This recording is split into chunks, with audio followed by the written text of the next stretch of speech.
यह वो परमेश्वर है जो अपनी पहचान मनुष्यों के स्तर पर उतार लाता है और उनके उस गिरे हालात से बचाने के लिए उनके समान बन जाता है। ऐसा और कौन हो सकता है? वह है हमारा प्रभु परमेश्वर और उद्धारकर्ता यीशु मसीह।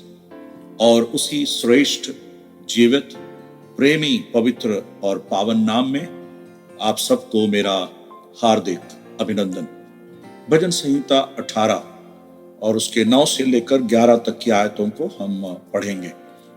वह स्वर्ग को नीचे झुकाकर उतर आया और उसके पांव तले घोर अंधकार था। वह करूब पर सवार होकर उड़ा, वरन पवन के पंखों पर सवारी करके वेग से उड़ा। उसने अंधियारे को अपने छिपने का स्थान और अपने चारों ओर मेघों के अंधकार और आकाश की काली घटाओं का मंडप बनाया। परमेश्वर का जवाब उस प्रार्थना का जो दाऊद 4 से लेकर 6 तक की आयतों में उसके विषय में वो कह रहा है, और परमेश्वर किस प्रकार उसके लिए कार्य कर रहा है। संकट के समय जब पुकारता है, परमेश्वर का भक्त की पुकार, जैसे मैंने पहले भी आपको बताया, परमेश्वर अनसुनी नहीं करता। यहां पर 9 से 11 तक के आयतों को जब आप पढ़ेंगे, कम से कम 2 बार अंधकार, अंधियारा, इस प्रकार के शब्द का प्रयोग किया गया है। उतना ही नहीं, वहां पर काली घटाओं इस प्रकार भी कहा गया है। तो ये अंधकार या अंधियारा मूल भाषा में 9वीं आयत में जो अंधकार शब्द है और 11वीं आयत में अंधियारे जो शब्द है, वो दोनों अलग अलग शब्दों का प्रयोग है। 9वीं आयत में अंधकार के लिए जो शब्द का प्रयोग किया गया है, उस शब्द का शब्दशः अर्थ जो है वो है उदासी या उदास। हम पिछले बार भी उस भजन को देखे थे जहां पर भजन संहिता 97 और उसके 2री आयत में बादल और अंधकार उसके चारों ओर है और उसके सिंहासन का मूल धर्म और न्याय है। तो वह अंधियारा, और यहां पर उस अंधकार के बारे में लिखा हुआ है कि उसके पांव तले घोर अंधकार था। और उतना ही नहीं, 11वीं आयत में जब हम आते हैं, उसने अंधियारे को अपने छिपने का स्थान, और वहां पर वो अंधियारा शब्द जो है मूल भाषा में जो है वह घनघोर अंधेरा, घोर अंधेरा, उस प्रकार के शब्द का प्रयोग वहां पर इस्तेमाल किया गया है। और अगर हम अलंकारिक भाषा या अलंकारिक शब्दों में जब दाऊद इस शब्द का प्रयोग करता है, उसका मतलब मृत्यु या उजड़ जाना या नष्ट कर डालना, खत्म कर देना, उस प्रकार के शब्द का अर्थ है। तो उस प्रकार की परिस्थिति में परमेश्वर ने अपने छिपने का स्थान और अपने चारों ओर मेघों के अंधकार और आकाश की काली घटाओं का मंडप बनाया, छिपने का स्थान। तो 9वीं आयत में जो अंधकार के विषय में कहा है, वो उसके पांव तले के विषय में कह रहा है।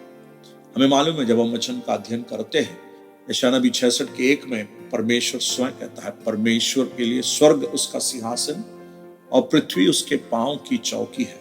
उस आयत को हम बार बार स्मरण करते हैं।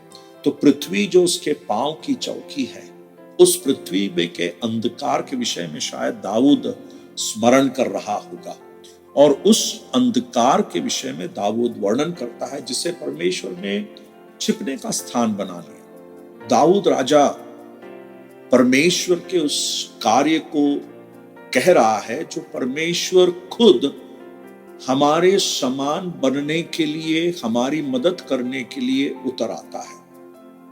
दाऊद ने उस प्रकार के अनुभव को पूर्णतः नहीं किया है, परंतु हम जो आज नए नियम के विश्वासी हैं, इस अनुग्रह के युग में परमेश्वर के उस कार्य को अच्छी तरह समझ सकते हैं जो हमारे लिए उसने किया। और हम उस बात को पहले भी विचार कर रहे थे। 11वीं आयत में हम देखते हैं, उसने अंधियारे को अपने छिपाने का स्थान और अपने चारों ओर मेघों के अंधकार और आकाश की काली घटाओं का मंडप बनाया। यहाँ पर हम उस यीशु मसीह के अनुभव को देख सकते हैं। शायद दाऊद भविष्यवक्ता के आत्मा में उस दृश्य को देख रहा होगा, हमें नहीं मालूम, परंतु कुछ वैसा ही महसूस होता है। जब प्रभु यीशु मसीह उस अनुभव से गुजरते हुए गए, मरकुस रचित सुसमाचार में उसके विषय में हम पढ़ते हैं, जहां पर प्रभु यीशु मसीह गुलगुता नामक जगह पर, जिसका अर्थ खोपड़ी की जगह कही गई, वहां पर वह ले जाया गया। और किस प्रकार उस दोपहर के वक्त काली रात हो गई, काली घटा आ गई, रात का अनुभव, जब परमेश्वर का पुत्र वह इम्मानुएल अकेला उस सारे दुख और दर्द को अनुभव कर रहा था। क्यों? ताकि मैं और आप जो पाप में पड़े हुए हैं, हम उस पाप के जीवन से छुटकारे को अनुभव करें। क्या यह बात सच नहीं कि प्रभु यीशु मसीह जो परमेश्वर है मानव बनकर आया, उसने अंधियारे को छिपने का स्थान और अंधकार और आकाश की काली घटाओं का मंडप बना लिया और वहां पर उसने उस कार्य को पूरा किया। कितना प्यारा परमेश्वर है। मेरे प्यारों, हमारे पापों की क्षमा के लिए यीशु मसीह ने उस अनुभव को किया, परंतु वह गाड़ा गया, जी उठा और आज भी वह जीवित परमेश्वर है। हमारे पुकार को सुनता है और हमें जवाब देता है, पाप के जीवन से छुड़ाता है, हमें अपना संतान बना लेता है। कितना प्यारा परमेश्वर, प्रेमी परमेश्वर। उस प्रेमी परमेश्वर को आप अपने जीवन में अपनाएं, उसके पीछे चलते रहें। वो आपके जीवन का मालिक और खालिक है। परमेश्वर इस वचन को आशीषित करके दे। परमेश्वर के बड़े नाम की स्तुति हो। आप सबको जय मसीह की। मसीह में आपका शालू भैया।